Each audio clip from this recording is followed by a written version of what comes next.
Il m'arrive souvent d'observer que la solidité intérieure d'un enfant ne dépend ni d'un don mystérieux, ni d'une chance particulière, ni même des circonstances extérieures. Ce qui façonne réellement la manière dont une jeune personne affronte le monde, ce sont les habitudes quotidiennes des adultes qui l'entourent. Chaque geste, chaque réaction, chaque mot laissé tomber sans attention devient un fil qui tisse la force mentale d'un enfant ou, au contraire, fragilise son tissu intérieur. Lorsqu'on comprend cela, on se rend compte que l'enjeu n'est pas de former des enfants parfaits, mais de leur construire un socle stable capable de résister aux secousses normales de la vie. L'un des premiers points qui transforme un enfant en un être mentalement solide, c'est la manière dont on accueille ses émotions, non pas en les étouffant sous prétexte de le protéger, mais en lui offrant un espace où il peut les reconnaître, les nommer, les traverser. Lorsqu'un enfant ressent de la colère, de la tristesse ou de la peur, une tempête se déclenche dans son système nerveux. L'amygdale réagit, le rythme cardiaque s'accélère, l'esprit se contracte, et pourtant, au lieu d'apprendre à naviguer dans ce tumulte, beaucoup reçoivent un message involontaire: ne ressens pas cela. Tu exagères, on va arranger ça pour toi. Cette manière de calmer trop vite coupe l'enfant de ses propres ressources. Il comprend alors que ses émotions sont dangereuses, qu'il doit les éviter ou qu'un adulte interviendra systématiquement pour éteindre l'incendie à sa place. Or, un enfant devient réellement fort lorsque son émotion n'est niée ni amplifiée, mais simplement reconnue. Dire à un enfant: je vois que cette situation te bouleverse, crée une passerelle directe entre son ressenti et sa capacité à le réguler.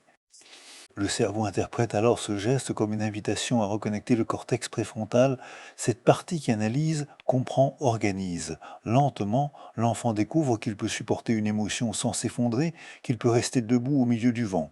Cette compétence, si simple en apparence, servira plus tard face à chaque rupture, chaque conflit, chaque échec. Ce qui importe surtout, c'est de ne pas confondre validation émotionnelle et absence de limite. Permettre à un enfant d'exprimer sa colère ne signifie pas permettre les coups. Accueillir sa frustration ne signifie pas céder à toutes ses demandes. Un adulte qui accompagne un enfant émotionnellement, tout en maintenant un cadre clair, lui transmet un message puissant. Tes émotions sont légitimes, mais elles n'ont pas le droit de blesser. Cela crée un équilibre fondamental entre liberté intérieure et responsabilité. Dans un podcast, j'expliquerai que l'un des moments les plus révélateurs survient lorsqu'un enfant revient à la maison abattu par une parole blessante. L'adulte a alors deux chemins: minimiser pour consoler ou accompagner pour renforcer. Demander à l'enfant ce qu'il pense pouvoir faire si cela se reproduit l'amène à percevoir son propre pouvoir d'action. Il cesse d'être un spectateur passif de sa douleur et devient l'artisan de sa réponse. Ce petit déplacement cognitif est un pilier essentiel de la résilience. Lorsque les enfants apprennent à identifier ce qui se passe en eux, une transformation silencieuse s'opère. La force ne vient plus d'une carapace, mais d'une compréhension intime de leurs mouvements internes. C'est ainsi qu'ils développent cette capacité rare de traverser la vie sans fuir les tempêtes ni s'y perdre. Au fil des années, j'ai constaté un autre élément déterminant dans la construction d'un esprit solide chez l'enfant: la manière dont il apprend à interpréter ses réussites et ses échecs. Dans beaucoup de familles, l'attention est focalisée presque exclusivement sur le résultat final. Une bonne note devient un trophée. Une défaite devient une blessure à cacher. Pourtant, cette logique enferme l'enfant dans une vision très rigide de lui-même.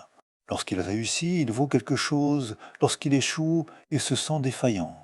Cette association crée une dépendance subtile aux validations extérieures et une peur paralysante de tout ce qui dépasse le confort du connu. Lorsqu'on repasse l'effort, la curiosité et la persévérance au centre du processus, le paysage intérieur change complètement. Un enfant qui entend: tu as progressé parce que tu t'es donné du mal, plutôt que parce que tu es vraiment doué, commence à percevoir ses compétences comme quelque chose qui peut évoluer. Il découvre que ses capacités ne sont pas figées et que les obstacles ne sont pas des verdicts, mais des étapes d'apprentissage. Ce glissement paraît anodin, mais il modifie littéralement les connexions neurologiques qui soutiennent la résilience. Il existe un phénomène fascinant. Lorsque l'enfant comprend que ses efforts influencent directement sa progression, son système de récompense s'active différemment. Il ne recherche plus uniquement l'approbation immédiate, mais la satisfaction interne d'avoir avancé. Cette dynamique nourrit un état d'esprit de croissance qui protège l'enfant contre la peur de l'erreur. L'échec cesse d'être une menace pour son identité et devient une information, une indication sur ce qui peut être amélioré. Dans un cadre familial, cela se traduit souvent par des conversations simples mais profondément fondatrices. Après un revers scolaire ou sportif, Au lieu de minimiser la déception, il devient beaucoup plus structurant d'explorer avec l'enfant ce qu'il a découvert sur lui-même. Peut-être qu'il se rend compte qu'il se met trop de pression ou qu'il perd ses moyens lorsqu'il sent qu'on l'observe. Il peut être réaliste. Il n'a pas encore trouvé la bonne méthode pour se préparer. Ces prises de conscience, même minuscules, élargissent peu à peu son sentiment de maîtrise. Ce qui me frappe toujours, c'est que les enfants savent parfaitement identifier leurs points faibles lorsqu'on les écoute sans jugement. Il suffit parfois de quelques questions bien choisies pour qu'ils trouvent eux-mêmes la stratégie qui leur manquait. Dans ces moments-là, l'adulte ne devient pas un correcteur, mais un guide qui éclaire la route. Cette posture renforce le sentiment d'efficacité personnelle, un facteur clé dans la construction d'une force mentale durable. Ce travail autour du processus demande cependant à l'adulte une vigilance particulière. Éviter de glorifier les résultats comme des preuves de valeur personnelle. Il est bien sûr possible de célébrer les succès, mais ce qui compte, c'est ce que l'enfant a mobilisé pour y parvenir. Quand le regard se pose davantage sur la progression que sur la performance, l'enfant respire. Il comprend qu'il a le droit d'essayer, de trébucher, de recommencer, et surtout qu'il ne sera jamais défini par un score ou un classement. Peu à peu, cette manière d'aborder les défis installe chez lui une sécurité intérieure qui ne dépend plus des fluctuations du monde extérieur. Il apprend à se mesurer à lui-même plutôt qu'à l'opinion des autres. C'est ce type de terrain solide qui lui permettra plus tard d'affronter des situations exigeantes sans perdre sa confiance fondamentale. Un autre aspect essentiel dans le développement de la force mentale d'un enfant réside dans sa capacité à affronter la frustration. Depuis quelque temps, j'observe que notre société cherche à éliminer toute forme d'inconfort, comme si la moindre contrariété devait être évitée à tout prix. Pourtant, priver un enfant de ses preuves, c'est le priver d'un terrain d'entraînement indispensable. La frustration, lorsqu'elle est accompagnée et comprise, devient un véritable laboratoire psychique où se forme la tolérance au manque, à l'incertitude et au temps qui passe. Lorsqu'un obstacle apparaît, le cerveau de l'enfant active plusieurs zones liées à l'attention, à la prise de décision et au contrôle émotionnel. Ce processus, bien que déstabilisant, est exactement ce qui renforce ces circuits neuronaux. C'est un peu comme un muscle invisible qui se contracte, se fatigue, mais finit par se solidifier. Si un adulte intervient trop vite, l'enfant n'a pas le temps de traverser cette expérience intérieure. Il croit alors que la seule manière de surmonter une difficulté, c'est d'attendre qu'un autre le fasse pour lui. Avec le temps, cela affaiblit profondément sa confiance en ses propres moyens. Pourtant, lorsque l'adulte se place en accompagnateur plutôt qu'en sauveur, une transformation subtile se produit. Observer un enfant tenter, échouer, recommencer, puis ajuster sa stratégie, c'est voir naître une compétence essentielle, la persévérance. Dans ces moments, l'important n'est pas la réussite immédiate, mais la manière dont il apprend à rester présent face à l'irritation qui monte. À travers ce processus, son monde intérieur s'équilibre. Il découvre qu'il peut ressentir un inconfort intense sans être débordé ni renoncer trop vite. Dans la vie quotidienne, cela peut prendre des formes très simples. Un puzzle un peu trop difficile, un jeu de construction qui s'écroule, un projet manuel qui demande plus de patience que prévu. Si l'adulte dit «laisse, je vais le faire», il coupe court à la maturation d'une compétence. En revanche, s'il s'assoit à côté et verbalise calmement ce qu'il voit, tu sembles chercher une autre solution, tu prends le temps de comprendre ce qui ne fonctionne pas, l'enfant reçoit un message puissant. Ses efforts sont visibles, sa démarche a du sens et son rythme est respecté. Le rôle de l'adulte ici n'est pas d'exiger la réussite, mais d'aider l'enfant à comprendre ce que la frustration lui apprend. Parfois, elle lui indique qu'il doit ralentir, parfois qu'il doit changer d'approche, parfois encore qu'il doit accepter une limite temporaire. Lorsque l'enfant comprend que cette émotion n'est pas une ennemie mais une information, il cesse de se battre contre elle et commence à l'utiliser comme un signal interne. Il existe un exercice particulièrement utile, apprendre à l'enfant à faire une pause dès que l'agacement monte. 3 respirations lentes permettent souvent à son cerveau de rétablir un peu de clarté. Ensuite, l'adulte peut poser une question simple: qu'est-ce que cette situation essaie de t'apprendre? Cette question, sans jugement, ouvre un espace de réflexion qui transforme l'expérience. L'enfant ne se sent plus dépassé, mais impliqué dans la recherche d'une solution. Peu à peu, il découvre que la frustration n'annonce pas une catastrophe, mais une possibilité de croissance. Cette perception change tout. Elle devient une source de stabilité pour l'avenir, car un enfant qui sait supporter une difficulté sans paniquer pourra, plus tard, affronter des épreuves bien plus complexes avec une maturité intérieure rare. Lorsqu'on parle de force mentale chez l'enfant, un autre élément majeur apparaît très vite, la construction progressive de l'autonomie. Beaucoup d'adultes pensent qu'aider consiste à décider, organiser, anticiper, protéger, parfois même prévoir avant que l'enfant ne fasse l'expérience. Pourtant, lorsqu'un enfant n'a jamais l'occasion de choisir, de se tromper, puis de tirer une leçon de son erreur, quelque chose d'essentiel ne se développe pas.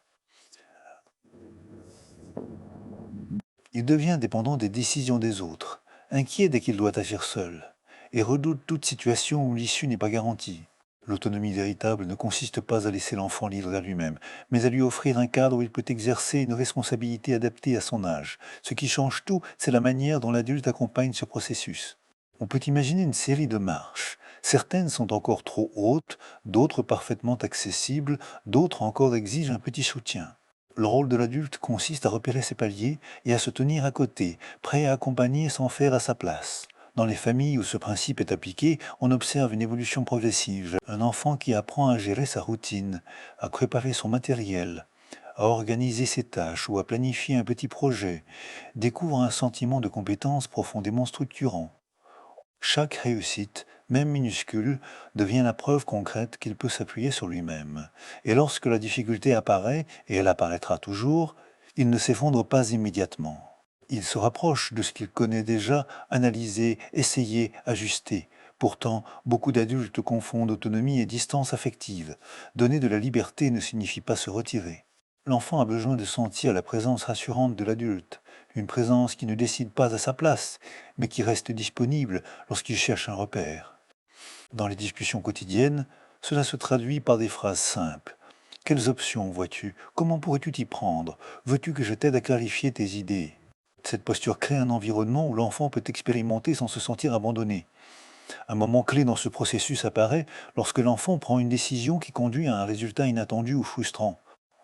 Au lieu d'effacer les conséquences, l'adulte peut explorer avec lui ce que cette expérience révèle. Peut-être qu'il a agi trop vite, peut-être qu'il a mal évalué une difficulté, ou peut-être encore qu'il a découvert une limite personnelle à travailler. Cette réflexion commune aide l'enfant à intégrer que la responsabilité n'est pas un fardeau, mais une manière de comprendre le monde et de s'y orienter. Il est aussi utile de proposer régulièrement des situations où l'enfant peut prendre des décisions à faible risque, choisir comment organiser son espace, quels vêtements porter, quelle activité explorer, comment gérer un petit budget. Chacune de ces décisions développe peu à peu sa capacité à anticiper, planifier, supporter les conséquences naturelles de ses choix. Ce type d'exercice renforce non seulement la confiance en soi, mais aussi la stabilité émotionnelle. Lorsque l'enfant grandit dans un environnement qui valorise cette autonomie progressive, un phénomène remarquable se produit, il cesse de percevoir l'inconnu comme une menace et commence à l'envisager comme un terrain d'exploration. Cette ouverture intérieure constitue l'une des bases les plus solides de la résilience, car elle permet d'aborder les défis futurs avec une posture active, réfléchie et confiante. Un autre pilier essentiel de la force mentale chez l'enfant concerne l'importance des repères et des limites. Contrairement à ce que l'on croit parfois, les limites ne brident pas l'enfant. Elles soutiennent l'architecture interne dont il a besoin pour se sentir en sécurité. Un cadre clair et cohérent agit comme une structure invisible qui permet à l'enfant de se déplacer dans le monde sans craindre que tout s'effondre à chaque instant. Lorsque les règles changent selon l'humeur de l'adulte, l'enfant perd ses repères internes. Lorsqu'elles sont posées avec calme, constance et sens, il comprend que ce cadre existe pour le protéger, pas pour le contraindre. Les limites les plus efficaces sont celles qui s'inscrivent dans une logique simple et compréhensible pour l'enfant. Lorsqu'on explique pourquoi un comportement met en danger, perturbe ou blesse, l'enfant ne se sent pas humilié, mais guidé. Il est réceptif car il perçoit que derrière le cadre se trouve une forme de cohérence. Dans ces moments, ce que l'adulte transmet n'est pas seulement une règle, mais un modèle relationnel fondé sur la responsabilité et la considération. L'enfant apprend alors à reconnaître les conséquences de ses actions, sans se sentir rejeté. Mais au-delà de la question des limites, il existe une compétence encore plus déterminante, la capacité à résoudre des problèmes. Dans la plupart des situations, un enfant n'a pas besoin que l'adulte règle tout pour lui.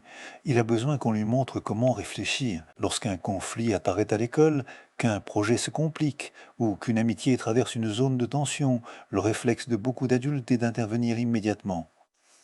Pourtant, Ces interventions répétées privent l'enfant de la possibilité d'explorer ses propres options, d'évaluer ce qui lui semble juste et d'expérimenter les conséquences naturelles de ses choix. En adoptant une posture de guide plutôt que d'arbitre, l'adulte peut amener l'enfant à découvrir sa propre capacité d'analyse en posant des questions ouvertes. Quelle solution envisages-tu? Qu'est-ce qui pourrait se passer si tu choisis cette voie? De quoi aurais-tu besoin pour avancer? Créez un espace où l'enfant réalise qu'il possède en lui des ressources qu'il n'avait encore jamais mobilisées. Cette démarche développe une forme de confiance extrêmement précieuse, la certitude intérieure de pouvoir agir, même lorsque la situation est complexe. Il existe également un facteur déterminant, souvent sous-estimé, l'exemplarité. Les enfants sont de véritables miroirs émotionnels. Ils apprennent moins par les discours que par l'observation silencieuse de nos comportements. Lorsqu'un adulte gère un contexte en s'emportant, l'enfant enregistre ce modèle. Lorsqu'il le voit respirer, analyser et poser des mots sur son ressenti, il enregistre un autre modèle, plus apaisé et plus structurant.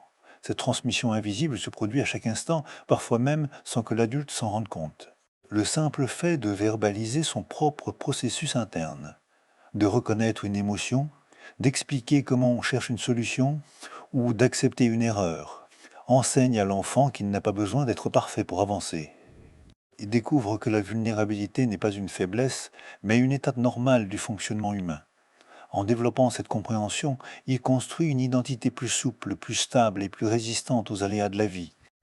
Avec le temps, un enfant qui grandit dans un tel environnement développe une force tranquille qui ne dépend ni de la performance ni de la validation extérieure.